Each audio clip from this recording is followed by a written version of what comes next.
जो मोटी मोटे आ रही हैं, आप में से भी कई लोगों को आ रही होंगी। एक तो ये आ रही है कि कई लोगों ने अपना घर या कोई भी चीज गिरवी रखी है और उसको लेने का या उसको कब्जा करने का बैंक या प्राइवेट लोग कोशिश कर रहे हैं। मेरा पहला प्रयास है वो रुक जाए। अब जिस व्यक्ति के पास घर ही है खाली और घर ही चला जाएगा तो बेचारा रहेगा क्या। और अभी जब हम लोग विजय चौक पर मिले तो वहाँ तो एक व्यक्ति आए, उन्होंने बताया कि मेरे भाई एक्सपायर हो गए हैं और उनका जो लोन था वो बैंक वाले मांग रहे हैं, जबकि इंश्योरेंस भी था, इंश्योर्ड लोन होता है। और बच्चों के स्कूल, जिस स्कूल में पढ़ते थे वहाँ फीस भी नहीं दे पा रहे, तो वहाँ स्कूल से भी बच्चों को निकाल दिया गया है। और जो पत्नी है उनकी वो कुछ करती नहीं है, हाउसवाइफ थी, तो अब वो घर कैसे चलाए। कई ऐसे केसेस आ रहे हैं जिसमें, जैसे राजस्थान का हमने देखा कि अपनी बेटियों को लोग गिरवी रख रहे हैं एक महीना के लिए साहूकारों के पास। मैं समझता हूँ समाज कितना गिर गया है और कितना गिरेगा और कौन रोकेगा इसको। सोच के देखिए एक बार उस व्यक्ति का दर्द, जो व्यक्ति मरने जा रहा है। हमारा कह देना बड़ा आसान होता है ना कि मत मरो, मत सुसाइड करो, लेकिन उसकी परिस्थिति देखो, परिस्थितियां क्या है। और मैं क्या मांग रहा हूं, मैं अपने लिए थोड़ी मांग रहा हूं यार। मैं अब में से कोई भी मेरा रिश्तेदार थोड़ी है। सरकार कह रही है आप अपना, आपका कोई कर्जा है तो बताओ, हम आपका माफ कर देते हैं, आप दूसरों की लड़ाई क्यों लड़ रहे हो। अरे भाई, हर कोई अपने लिए लड़ेगा क्या। अपने लिए तो यार जानवर भी जी लेते हैं, जानवर भी खा लेते हैं। इंसान तो वही है जो दूसरे का दर्द समझे। और मैं कर क्या रहा हूं, मैं कोई सपोर्ट नहीं कर पा रहा, लेकिन मैं आपका दर्द सुन रहा हूं, बात कर रहा हूं। सरकार को इससे भी प्रॉब्लम है। मैंने विजय चौक पर यही तो कहा था कि हम 50-100 लोग चले जाएंगे, कम से कम सरकार को पता चले लोग परेशान हैं। वहां खड़े भी नहीं होने दिया, वहां खड़े भी नहीं होने दिया आप लोग जो लोग पहुंचे। और हमने फिर भी प्रशासन से कोई बहस नहीं, मेरी किसी सरकार से, किसी नेता से कोई लड़ाई नहीं है। कई लोग कह रहे हैं राजनीति कर रहे हैं, हाँ तो राजनीति का मुद्दा है ना भैया, ये कोई सोशल मुद्दा नहीं है, ये समझ लीजिए राजनीति का मुद्दा है, क्योंकि सरकार ही करेगी।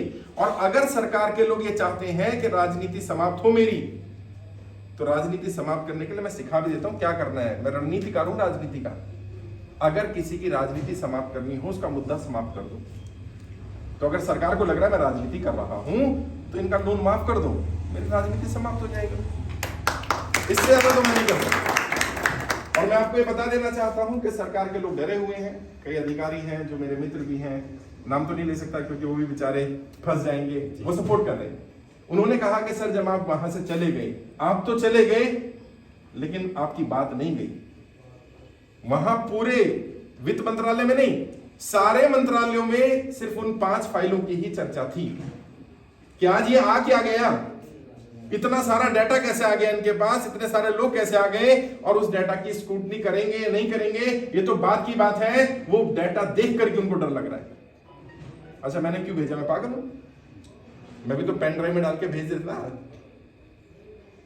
थोड़ा बहुत पढ़ा लिखा भी हूं, समझदार भी हूं, इतनी तो अकल अनपढ़ों में भी होती है कि पेज प्रिंट कराएंगे तो पैसे भी लगेंगे। कर्जा मुक्ति अभियान फ्री चल रहा है, 1 रुपया भी ले नहीं रहे हैं। अब 2500 पेज प्रिंट कराओगे भाई तो 2-2,500 रुपये खर्चा आएगा, 10-20 लोग जाएंगे भी।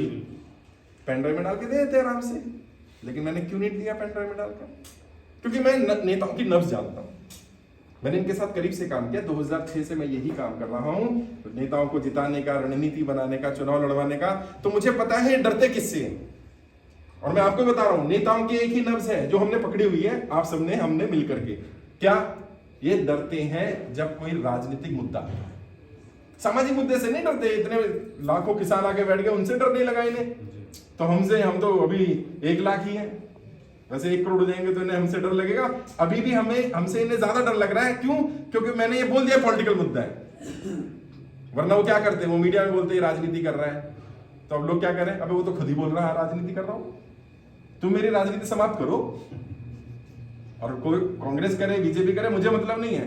मैं तो अरविंद केजरीवाल से भी कह रहा हूं, उन्होंने सदन में बोला था, विधानसभा में, कि भाई जिनके ऊपर 10, 20, 50 हजार, लाख, 2 लाख, 5 लाख, 10 लाख तक का लोन है, उनका लोन माफ क्यों नहीं होता? बड़े बड़े उद्योगपतियों का माफ हो जाता है। उनका ऑन रिकॉर्ड विधानसभा में बोला गया स्टेटमेंट है। अब वही स्टेटमेंट में लेकर के उसकी वीडियो निकाल करके अरविंद केजरीवाल के पास भेज रहा हूं, दिल्ली के लोगों का डाटा, कि आपने ही कहा था, आप माफ कर दो। और मुझे मालूम हो क्या कहेंगे, जवाब भी पता है मुझे, जी दिल्ली तो मेरे हाथ में है नहीं क्योंकि केंद्र शासित राज्य है। कोई बात नहीं, पंजाब है, पंजाब का कर दो। सही बात, बहानेबाजी नहीं चलेगी। और राजनेताओं को राजनीति के माध्यम से ही घेर सकते हो, सामाजिक माध्यम से नहीं घेर पाओगे। नहीं, राजनेताओं को एक ही चीज का डर लगता है, वोट का डर। जैसे उन्हें लगेगा हमारा वोट गया तो फिर वो उल्टे भी लटक जाएंगे। और जो लोग कह रहे हैं कर्जा माफ नहीं होगा, मैं लिख कर दे रहा हूं आपको, लिखवा लीजिए आप मुझसे। जिस दिन 1 करोड़ लोग हो गए ना, उस दिन सरकार बुला बुला के देगी। और ये जो हम कर रहे हैं नया नहीं हो रहा है, या फिर किसी देश में हुआ नहीं है। अभी कनाडा का एग्जाम्पल, आपके लोग जो नॉन कनाडा में रहते हो पूछना उनसे, वहां भी ऐसा कुछ आंदोलन लोगों ने शुरू किया। और कितने लोगों ने? सिर्फ 7 लोगों ने मिलकर शुरू किया था।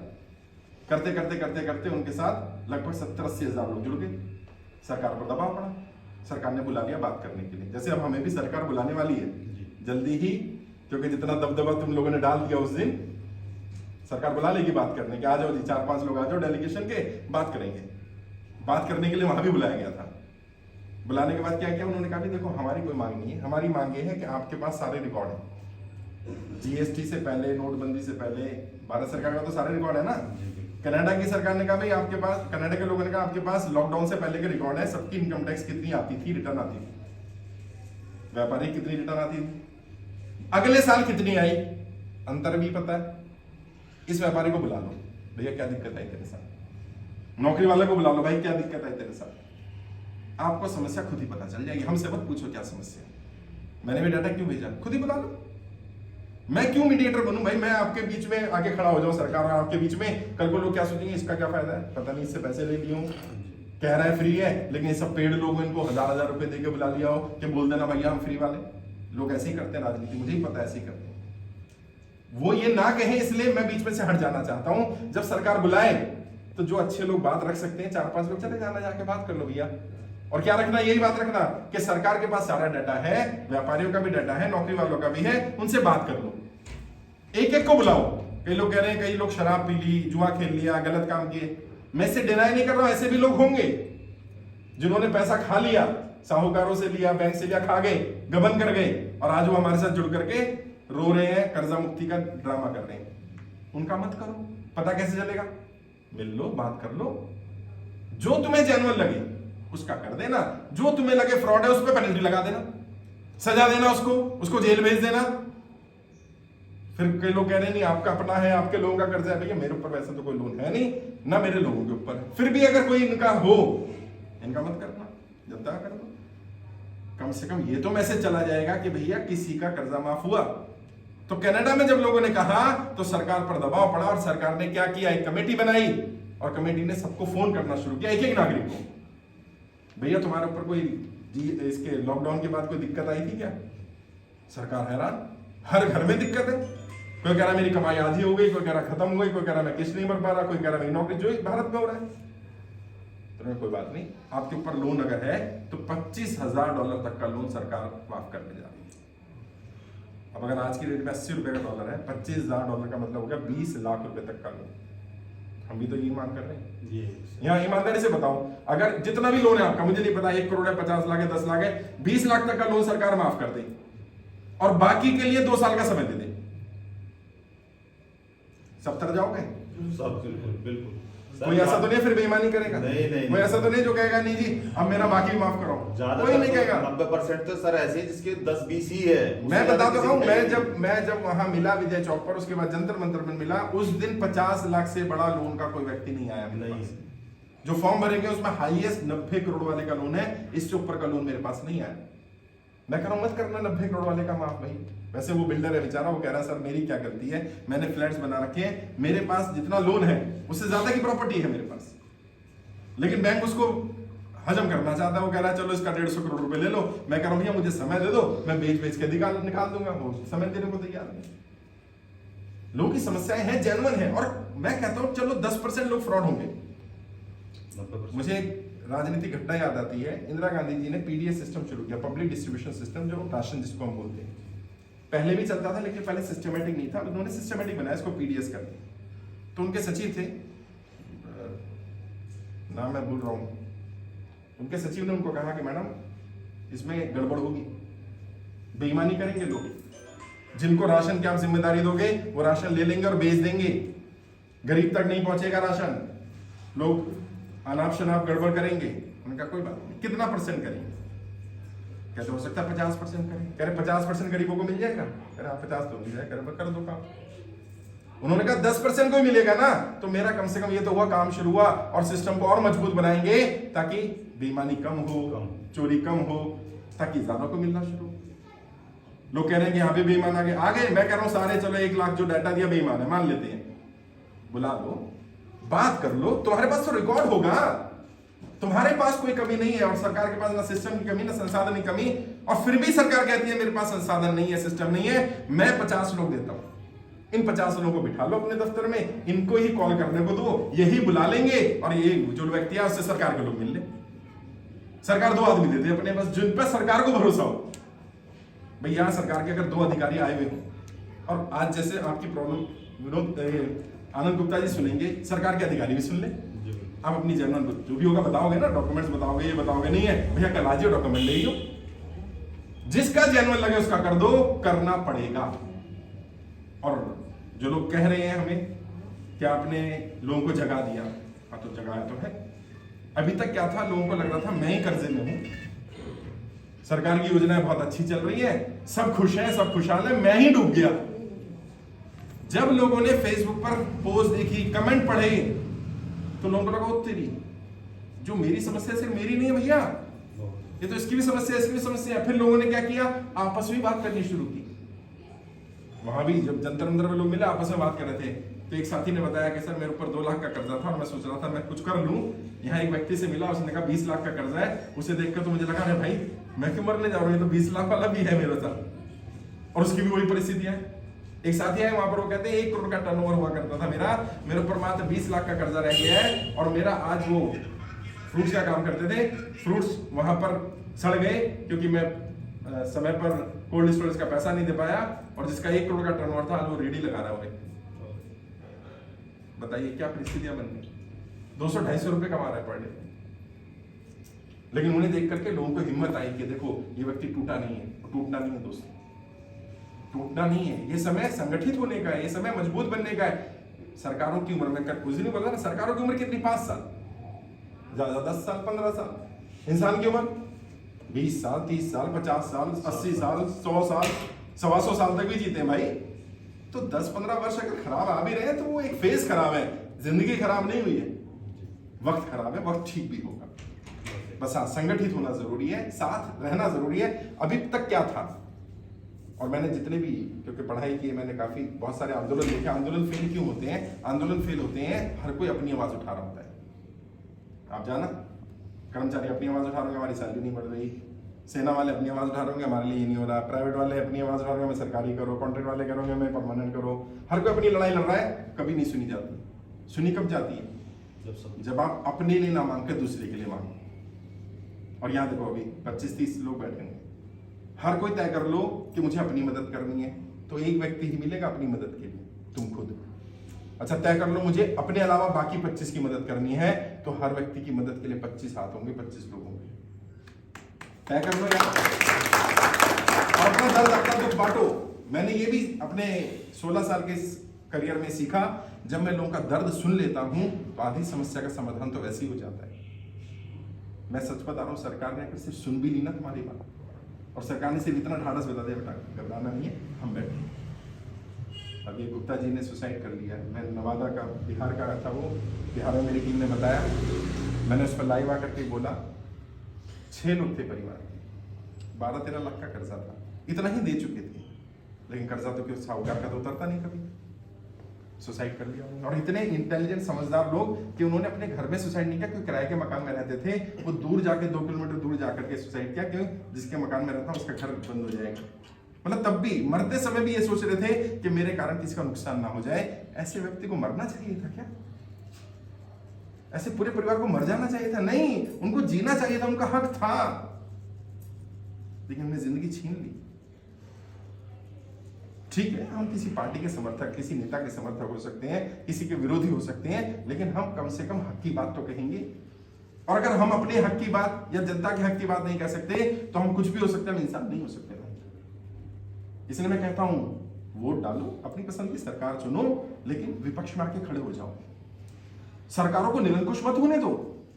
क्यों? क्योंकि अगर तुम विपक्ष में खड़े रहोगे और अपनी पसंद की सरकार से भी सवाल करोगे, तो सरकारों को डर रहेगा कि ये व्यक्ति सवाल करेगा, ये व्यक्ति अंधभक्त नहीं है मेरा। अगर सरकार अपनी पसंद की नहीं है तो भी सवाल करो, और अगर अपनी पसंद की सरकार से भी सवाल ना कर पाओ तो फिर खुद से सवाल करो कि तुमने क्या चुन लिया, कौन सा पाप कर दिया कि अपनी पसंद की सरकार से भी सवाल नहीं कर पा रहे हैं। नरेंद्र मोदी जी की सरकार तो व्यापारियों के पक्ष की सरकार है और व्यापारी उससे सवाल नहीं कर पा रहा। इतना मतलब इतनी दहशत कर दी भैया, व्यापारी को चोर बना दिया है। ये मान के चल रहे हर व्यापारी चोर है।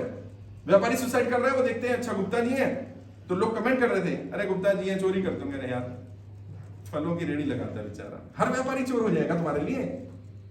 तुम जाति देखकर ये देख करके तय करोगे कोई व्यक्ति चोर है, बेईमान है। किसी भी धर्म किसी भी जाति का चोर हो सकता है, किसी भी धर्म किसी जाति का अच्छा हो सकता है, बट क्योंकि उन्हें पता है कि भेदभाव करते रहेंगे हम बटे रहेंगे, उन्हें डर यही लग रहा है ये आदमी आ गया, न धर्म की बात करता है न जाति की बात करता है, सबसे गले लगा रहा है, मुझे कोई फर्क ही नहीं पड़ता तुम किस धर्म के हो किस जाति के हो, मेरे लिए तो तुम अपनी समस्या बताओगे, जो समाधान अभी होगा अभी कर दूंगा तुरंत, जो नहीं हो पाएगा उसके लिए बता दूंगा ये रास्ता है। बट मजबूत रहना पड़ेगा क्योंकि समय लगेगा। ये लड़ाई आसान नहीं है। पहले दिन ही मैंने बताया था, जिस दिन मैं लाइव आया था मैंने बोला था ये लड़ाई आसान नहीं होने वाली है, क्योंकि मुझे पता है ये राजनीतिक मुद्दा है और 10, 20, 50 हजार 1 लाख लोग सरकार के लिए कुछ नहीं होते। सरकार के लिए जब ये नंबर 50 लाख 60 लाख 1 करोड़ तक पहुंचेगा ना, तब सरकार की हालत ज्यादा खराब होगी। एक अधिकारी ने ऑफ रिकॉर्ड मुझे कहा कि सर जिस दिन आपने लाइव पहली बार आए थे तब से सरकार आपके पीछे थी। मैं वहां आने वाला था ना, तो वहाँ डीसीपी आए, उन्होंने कहा कि मुझे पहले ही आ गई थी ये रिपोर्ट कि शाहनवाज चौधरी भारती नाम का व्यक्ति आने वाला है, ये आपकी रील है, ये आपने बोला है, ये आपका। मैंने कहा तो मैंने बोल के आऊँ, मैं कौन सा छुपा के आऊँ यार। कह रहे आप परमिशन लेकर आते हैं। मैंने कहा आप देते परमिशन? कोई नहीं देता। आप परमिशन देते? अभी दे दो। नहीं देते। नहीं, मैंने कहा अभी भाई, उन्होंने कहा परमिशन लेके आते, मैंने कौन देता? कह रहे हम ही देते। मैंने अभी दे दो। परमिशन क्या, एक लेटर ही तो है, साइन कर दो। चलिए नहीं ऐसा तो मुझे पता है ऐसा नहीं होता। मैंने मैं बिना परमिशन के इसलिए आया था क्योंकि मुझे पता था अगर परमिशन दी तो आप इन लोगों को यहाँ तक आने भी नहीं दोगे। कह रहे नहीं यहाँ पर ना आपको पता नहीं है, कैमरे लगे रहते हैं और उसकी सारी रिकॉर्डिंग पीएमओ में जाती है। मैंने मुझे पता है तभी बुलाया था यहाँ भैया। मैंने हाँ, मैंने पीएमओ तुमसे पूछेगा ये इतने सारे लोग आए क्यों, उनको भी तो पता, तुम्हें जवाब देना पड़ेगा। कब तक छुपाओगे? हो सकता है प्रधानमंत्री को अंधेरे में रखा जा रहा हो, उसे पता ही ना हो कि क्या हो रहा है, तो हमने डाटा भेज दिया। अब इन सारी कामों से उन्हें ऐसा लग रहा है कि ये आदमी पॉलिटिकल आदमी है, ये हमें नुकसान कर देगा। फिर मैंने एक और नैले पे दहला, कल परसों ही मैंने अनाउंस कर दिया, देश की जितनी भी पॉलिटिकल पार्टी है उनके सभी राष्ट्रीय अध्यक्षों को लेटर भेज रहा हूँ अपने लेटर पर। फिर ये लिख कर के कर्जा मुक्ति के बारे में आपकी क्या राय है? कुछ नहीं, बस ये क्या आपको लगता है बड़े व्यापारियों का, उद्योगपतियों का जैसे लोन राइट ऑफ हो जाता है, माफ हो जाता है? किसानों का 2 बार 1990 में और 2008 में किसानों का पूरा लोन माफ हुआ है। कई कई राज्यों में 5 लाख 10 लाख तक का लोन माफ हुआ है। तो क्या इस बार किसानों के साथ साथ आम इंसान के लोन माफी के लिए आप साथ देंगे या नहीं देंगे? बस इतना बता दो। अच्छा, अगर वो कहेंगे हाँ साथ है तो भी मैं आपके सामने रखूंगा ये पार्टियां साथ देनी। अगर वो कहते नहीं है तो तुम्हें भी पता चल जाएगा कौन तुम्हारा कौन हमारा अपना है, कौन हमारा। जो हमारे दुख में हमारे साथ नहीं खड़ा, कल हम उसके साथ नहीं खड़े होंगे भैया। ये तय करना पड़ेगा। और मैं कह रहा हूं बाद में वोट दे देना, धमकी तो दे दो यार, एक बार डरा तो दो, वोट नहीं दूंगा। बस ये वोट की भाषा समझते हैं और कोई भाषा नहीं समझते। इन्हें सिर्फ एक बार बोल दो मैं वोट नहीं दूंगा, 2-4 बार लिख दो जाकर के। एक भाजपा का ही समर्थक है, उन्होंने भाजपा का चुनाव चिन्ह का कमल लगा रखा और उन्होंने लिखा कि मैं भाजपा समर्थन हूं लेकिन अगर लोन माफ नहीं हो तो वोट नहीं दूंगा। वो इतना वायरल हो गया उनका कमेंट, उस पर 1000 लोगों ने कमेंट किए कि भाई भाजपा वाले भी नाराज हैं। हाँ, कई लोगों की ऑडियो बनाई, उनको डाला गया, उसने कहा कि मैंने वोट दिया था नरेंद्र मोदी जी को, लेकिन नरेंद्र मोदी जी ये गलत कर रहे हैं, ये ठीक नहीं है। आपको जनता के बारे में सोचना पड़ेगा। आप सिर्फ 100-200 परिवारों के प्रधानमंत्री नहीं। और सोचिए ना, 100 परिवारों का 11 लाख करोड़ का लोन राइट ऑफ करना, सिर्फ 100 परिवारों का 11 लाख करोड़। मैंने उस दिन कैलकुलेशन करके बताया था, जो डाटा हमारे पास अभी तक आया है, अगर इसी एवरेज में डाटा आए तो मैक्सिमम कितना लोन होगा? एवरेज में लगभग 50% लोगों का लोन 5 लाख से कम का है और 80% का 10 लाख से कम का है। कुछ का 10 लाख से ऊपर है, 50 लाख 1 करोड़ तक का भी है, जैसे मैंने बताया 90 करोड़ के भी है। एवरेज आउट करें तो 10 लाख से ऊपर टोटल नहीं जाएगा, किसी का 10,000 भी हो। अगर 1 करोड़ लोगों का 10-10 लाख का लोन भी माफ किया जाता तो ये संख्या कितनी बनती? 10 लाख करोड़। कितने लोगों का माफ होता? 1 करोड़ लोगों का। एक घर में 4 तो मेंबर होते हैं, 4 करोड़ लोगों को राहत मिलती है। यहाँ पर कितने लोगों का माफ किया गया? 100 परिवारों का, एक परिवार में 4 यानी 400 लोगों का। कितना लोन? 11 लाख करोड़। अब ये तो सरकार तय करेगी कि वो क्या 100 परिवारों की सरकार है या 1 करोड़ परिवारों की सरकार। कई लोग कह रहे कितने लोग हो सकते हैं। वैसे तो अंदाजा अब ये लग रहा है कि पहले तो हमें भी लग रहा था कम लोग होंगे। सच बताऊं तो मुझे तो लग रहा था 10-20 लाख हैं जो ज्यादा इफेक्टेड है कोरोना से। अब लग रहा है ज्यादातर मारी कोरोना की पड़ी है। नोटबंदी झेल गए बहुत सारे लोग झेल गए। जीएसटी में बहुत सारे लोग बर्बाद हुए, व्यापारी वगैरह, लेकिन फिर भी झेल गए। जो सबसे बड़ा झटका लगा है ना वो कोरोना का लगा, और ज्यादातर लोगों की जो ईएमआई बाउंस होना शुरू हुआ, चीजें खराब होनी शुरू हुई, वो कोरोना में हुई। कई तो परिवार के लोग जो मुखिया थे वही चले गए।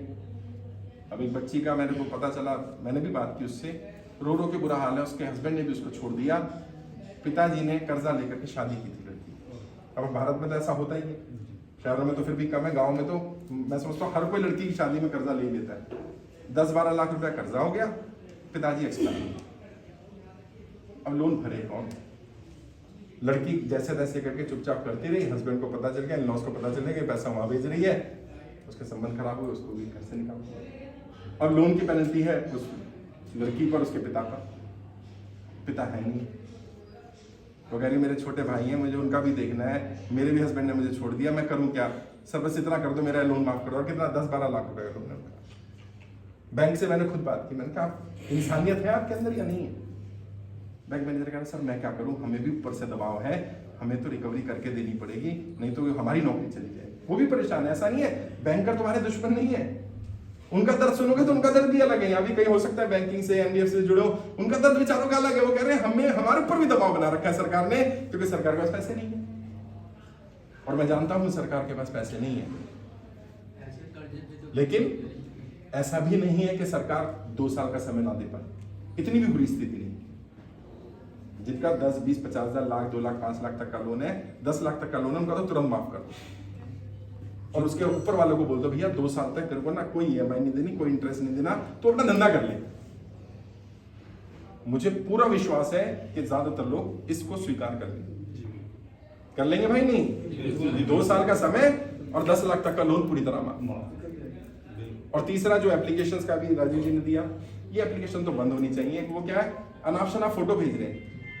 एक लड़की ने लोन ले लिया, उसकी वाइफ के नाम से, हस्बैंड ने, उसके डॉक्यूमेंट से उन्होंने क्या है, सारी कॉन्टैक्ट डिटेल ले लेते हैं, आपका फोटो फेसबुक से, यहाँ से व्हाट्सएप से उठा लेते हैं, गैलरी में से उठा लेते हैं, और फिर उसको मॉर्फ करके गलत फोटो भेजते हैं रिश्तेदारों को, अननेसेसरी बदनाम करते हैं। तो ये तो एप्लीकेशन बंद होनी चाहिए। जिन लोगों ने प्राइवेट फाइनेंसर से, रिश्तेदारों से, एनबीएफसी से, किसी साहूकार से लोन लिया है, उन्हें भी सरकार बुलाए, क्योंकि ये सब इलीगल है। कि भैया तूने कितना दे दिया, कितना हो गया बता। मुझे उम्मीद है जितना लोन लिया होगा उससे ज्यादा भर चुका होगा, ज्यादा जा चुका होगा, और उतना ही बचा भी होगा, तो उसको बुला लिया जाए। कुछ नहीं करना सरकार को, सरकार सिर्फ उसे बुला ले, क्योंकि ये केस बनेगा और इसे 6 महीने तक बेल नहीं होगी। उसको सिर्फ इतना बताएंगे देख तेरा इलीगल काम है, गलत काम कर रहा है, जो कमा लिया, जेल जाना है, पैसे तो फिर भी देने पड़ेंगे इसके वापस। अगर जेल नहीं जाना तो सेटलमेंट कर, जितना दे दिया, खत्म कर इसको अकाउंट को, और ये काम करना बंद। सारे साहूकार मान जाएंगे, क्योंकि उन्हें भी पता है कि जेल जाना, धंधा तो खत्म हो ही जाएगा। अब जेल सिस्टम में बता देता हूँ, अगर सरकार को लग रहा है प्रॉब्लम आ रही है, कैसे करना है वो भी बता दूंगा। मैंने पहले इस पर रिसर्च की है, क्योंकि कल को लोग मुझसे सवाल करेंगे सर आप पॉलिटिकल व्यक्ति हो, आप बताओ ना क्या समाधान होगा। तो मैं समस्या पे बात नहीं कर रहा, मैं समाधान पे बात कर रहा हूँ। और सरकार को एक जो हमने लेटेस्ट अपील की है, ये जो सुसाइड में एक ही दिन में 4 सुसाइड के केस आ गए, सरकार तुरंत एक हेल्पलाइन नंबर जारी करे। कोई भी सुसाइड करने जा रहा है तुरंत उस पर फोन 24/7 अवेलेबल रहना चाहिए, और कम से कम इतना ढाढ़स बन जाए कि भाई मरना नहीं है तुझे, कोई दिक्कत आ रही है, परेशानी आ रही है तो वित्त मंत्रालय आ जाए। अगर सरकार ये कर देती है, मेरा मंडे या ट्यूसडे को डेलीगेशन जाएगा, एक तो मिलने का टाइम देंगे हम, और दूसरा एक हेल्पलाइन नंबर तुरंत सरकार जारी करे। सरकार करती है ठीक, नहीं करती मैं जारी करूंगा। 24/7 नंबर रहेगा। कोई भी आपकी जानकारी में ऐसा लगे कि यार ये परेशान है, सुसाइड कर लेगा, क्योंकि क्या होता है, सुसाइडल क्या है, मैं साइकोलॉजिस्ट भी हूँ, साइकोलॉजी को समझता हूँ। एक्चुअली मरना नहीं चाहता होता इंसान, दबाव इतना होता है कि वो झेल नहीं पा रहा होता, परेशानी से छुटकारा पाता। तो दबाव का कोई निकलने का रास्ता चाहिए होता है। तो रास्ता कैसे निकलेगा? काउंसलिंग।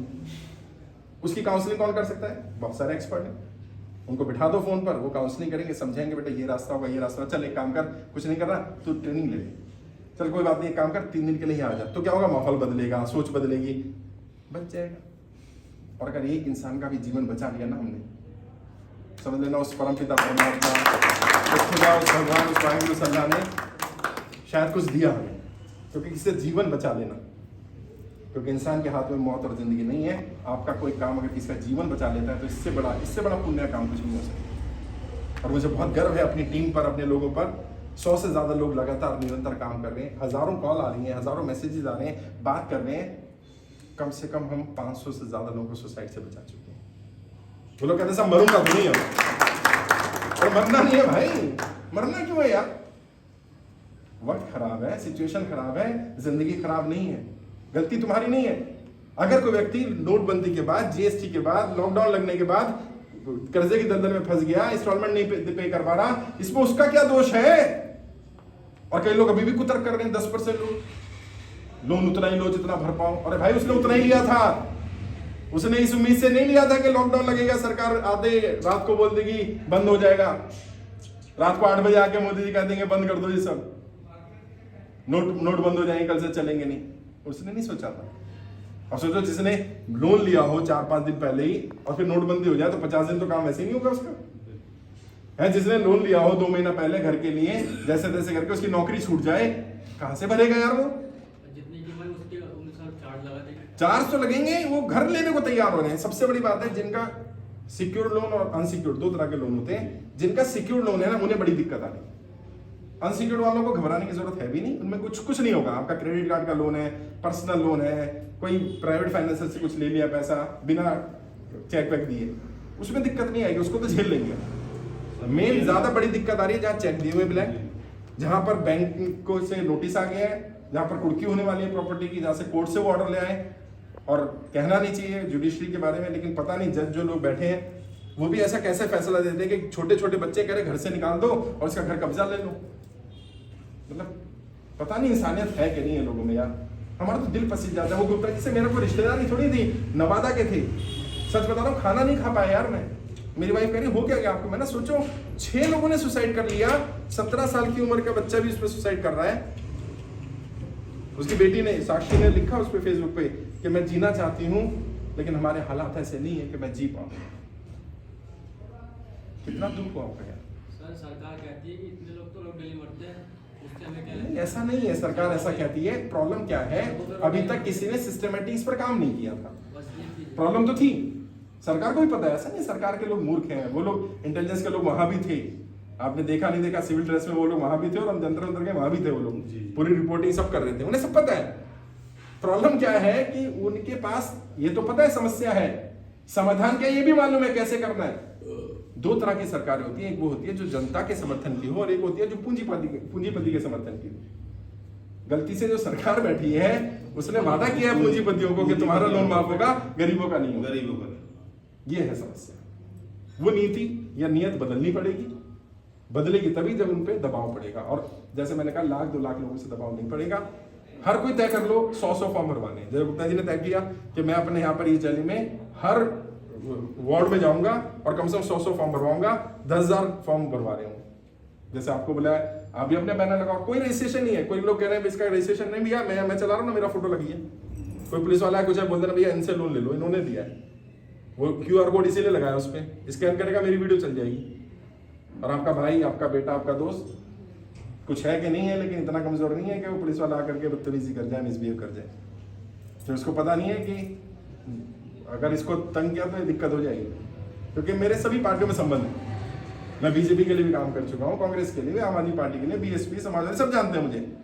इसलिए वो मुझसे थोड़ा डर भी रहे हैं कि यार जो हमारे लिए चुनाव लड़वा सकता है, रणनीति बना सकता है, हमें जितवा सकता है, तो हमें अभी सकता है। इसलिए वो शायद थोड़ा, मुझे लग रहा है सरकार बात करने के मूड में आ गई है। उम्मीद है कि इस बार जब हमारा लेटर जाएगा, डेलीगेशन जाएगा, तो सरकार बात करने के लिए बुला लेगी। अगर ज्यादा लोगों को उम्मीद थी, वैसे तो मैं उसमें भी लेटर में 50 लोग ही लिख रहा हूँ कि 50 लोग कम से कम आने चाहिए, जिसमें 5 लोग हमारी टीम के हों और 45 जनता के लोग हों। कम से कम जो जनता में अपनी बात रख सके सुन लो भाई। और वहां बताना कि तुम मुझे कैसे मिले हो, क्योंकि वो ये सोचेंगे शायद ये लोग भी रिश्तेदार होंगे, पैसे दे के आगे होंगे। अपना जेन्युइन बताना भैया कि जी मैं ऐसे मिला सर से, ऐसे मिला, ये समस्या है और ये मेरी समस्या नहीं है, बहुत महंगी समस्या है। जो भी आप में से जाएंगे, अगर 50 को नहीं देंगे 10 को नहीं देंगे, 5 को 2 को दें, 2 ही चले जाएंगे, अपनी बात रखाएंगे और सबसे पहले चाहेंगे कि वित्त मंत्री आकर के टीवी पर एक स्टेटमेंट दे दें कि कर्जे के कारण कोई सुसाइड ना करे और हेल्पलाइन नंबर जारी कर दिया जाए। इतना ही कर दिया तो कम से कम ये हो जाएगा कि हाँ कुछ सपोर्ट मिल जाए। सपोर्ट मिल फिर भी जैसा मैंने कहा कि प्रयास कर रहा हूं, बट आप लोग ही मेरे हाथ मेरी ताकत बन सकते हो। इस संदेश को ज्यादा से ज्यादा लोगों तक पहुंचाओ। तो आके टीवी पे स्टेटमेंट देगी, देखिए वो तो वैसे ही खोई देती है। इंसान जब वैसे ही खोई देती है। नहीं, इंसान जब ये इस हद तक पहुंच जाता है ना कि उन्हें लगे उनकी सत्ता जा रही है, यस वो कुछ भी करेंगे, एनी टाइम कंफ्यूज रहती है, नहीं, कुछ भी करेंगे। ऐसा नहीं, देखिए ऐसा नहीं है, वो कंफ्यूज दिखाए जाते हैं राजनीति के रूप से। मैं जानता हूँ हाथी के साथ दिखाने के और होते हैं, खाने के और होते हैं। अगर जनता को पता चल गया कि वो इतनी इंटेलिजेंट है, क्योंकि वो जेएनयू की पढ़ी लिखी है और जेएनयू में आसानी से एडमिशन नहीं मिलता। हम में से बहुत सारे लोग एंट्रेंस में फेल हो जाएंगे। स्टेटमेंट लास्ट टाइम क्या दी थी उसने? वो ठीक है, वो पॉलिटिकली पॉलिटिकली करेक्ट है वो स्टेटमेंट, पॉलिटिकली। हाँ जी, जनरली लोगों को बुरी लगेगी कि यार ये क्या बात हुई, लेकिन पॉलिटिकली ऐसे ही बोला जाता है। जिसकी सरकार होती है वो अपनी सरकार को तो बचाएगा ना। पॉलिटिकली सही थी वो स्टेटमेंट, मैं उसे गलत नहीं मानता। और मैं कहता हूँ वो राजनीति करे ना, हमें क्या दिक्कत है? हमने तुम में से कोई चुनाव लड़ा क्या? मैं बात करता हूँ, हमने तो अपना कर्जा माफ करवा लेना है, अपना जा करके मैं चुनाव मैनेज करता हूँ। और क्या नहीं करेंगे तो उनकी राजनीति तो समाप्त कर सकते हैं, इतनी तो ताकत है हमारे अंदर। भाई इतना ही डर उन्हें दिखा दो कि अगर नहीं हुआ तो काम खराब हो जाएगा। बाकी आज संडे है, क्योंकि एक अधिकारी भी बुला रखे हैं मैंने मेरे ऑफिस में, वहां भी जाना है, 2-3 लोगों से और मिलना है। तो आनंद गुप्ता जी आ जाओ, गुप्ता जी खड़े हो जाओ। इनको मैं पूरी जिम्मेदारी दे रहा हूँ और इस विश्वास के साथ आपकी सारी समस्या सुनेंगे, लिख लेना जिसकी जो समस्या है। अगर आपको कोई लीगल एक्शन लेना है तो हमारी लीगल टीम है, दीपांशु शर्मा भारती जी, उनका नंबर दे देना। किसी के यहाँ जाना है, कुछ करना है तो आप जाएंगे। स्कूल में किसी की दिक्कत आ रही है, किसी की बैंक की दिक्कत आ रही है, आप उनके साथ खड़े होंगे। ठीक, अगर ये ना खड़े हो तो इनकी शिकायत मुझे कर देना। हाँ नहीं, सीरियस बात है भैया। अगर ये काम नहीं करेगी किसी और को दूंगा। भाई हमारा काम क्या है? लोगों की समस्या को सुनना और जितना समाधान कर सके उतना करना। नहीं कर सकते तो बताना कि भाई तेरी समस्या का मेरे पास समाधान नहीं है, जुड़ा रहे, कर देंगे। इतना ही सहयोग बहुत है।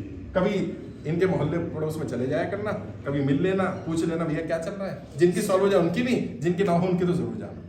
मैं सबसे बातचीत करूंगा और जो जो मुझे कहेगा कि इस समय मैं मिल सकूंगा उनसे मिलने जरूर आएंगे। पक्का? मेरे का घर है, यहीं पे गुप्ता जी रहते हैं, निकलते बढ़ते कभी हो तो फोन मार लेना, अगर अवेलेबल होंगे तो मिलेंगे। ठीक है जी, मिलोगे? बिल्कुल मिलेंगे। ठीक है, डन। आप सबका फॉर्म भर गया होगा तो आपको एक रजिस्ट्रेशन नंबर अलॉट हुआ है, वो रजिस्ट्रेशन नंबर ले लेना वहां से। कृष्णेंदु जी बता देंगे आपको। बताया इनको? ट्रेनिंग नहीं हुआ है तो जब ट्रेनिंग होगी आपकी तो आपको एक रजिस्ट्रेशन नंबर भी बता दिया जाएगा। वो आपका यूनिक कोड है, उस कोड को रखना अपने पास, क्योंकि कल को क्या होगा, वित्त मंत्रालय पूछ सकता है भैया आपका फॉर्म आया? हाँ जी आया, नंबर बताओ। आपने बता दीजिए 17,623 मेरा नंबर है। वो फाइल में हमने आप 17,623 निकाल देगा। फाइल के ऊपर अगर आपने देखा हो, हमने लिख के दिया किस फाइल में किस नंबर से किस नंबर तक है, प्लस एक फाइल में कितने नंबर है, प्लस ये लिख के दिया कितने राज्यों के हैं। और सबसे बड़ा झटका उन्हें वही लग रहा है, राज्यों का है। देश के 28 राज्य और 8 केंद्र शासित प्रदेशों के लोग। कोई राज्य कोई केंद्र शासित, मतलब अंडमान निकोबार से भी 18 नाम उसमें। तो उन्हें लगा वो भाई ये तो वहां भी पहुंच गया। ये जब बढ़ जाएगी संख्या तो जो तुम समझ रहे हो तो वो नहीं समझ रहे क्या? सब समझ रहे हैं। क्या बढ़नी चाहिए? वो ये कह रहे हैं संख्या नहीं बढ़नी चाहिए, तो मेरा क्या कर रहे हैं, फेसबुक को रोक रहे हैं, ज्यादा लोगों को दिखना बंद हो गया। कई लोग कह रहे हैं मैं कमेंट कर रहा हूँ, कमेंट गायब हो जाता है। कई लोग कह रहे हैं मुझे वीडियो नहीं दिख रही है। वो सरकार तो ये सब करेगी ना, वो चाह रहे हैं ये 1 करोड़ ना पहुंचे, मैं चाह रहा हूं पहुंच जाए। इसलिए मैंने क्या किया, फेसबुक को छोड़ दो, कभी भी बंद कर सकते हैं, ग्राउंड पे उतर जाओ।